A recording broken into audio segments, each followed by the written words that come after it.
Okay, diagnose tayo ng Nissan Sentra. Tingnan natin kung bakit namamalya. Tingnan natin itong spark plug. Start!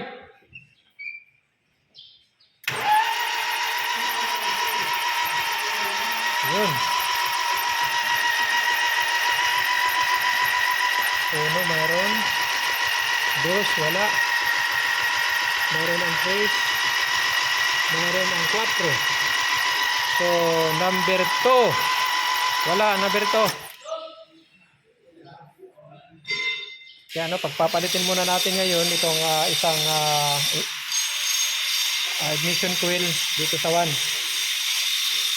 So, pagpalitin mo yung ignition coil 1 and 2. Kanina, sa hindi pa natin pinagpalit yung ignition coil, 2 yung walang spark. Ngayon, start!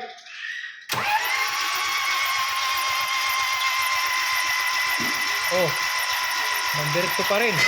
Wala. Op! Wala pa rin yung number 2. Ibig sabihin, hindi ignition coil yung problema.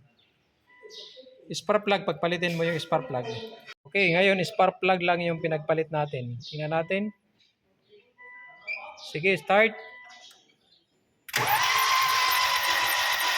So, number 2 pa rin ang wala. So, ibig sabihin, may problema nga yung number 2. Op!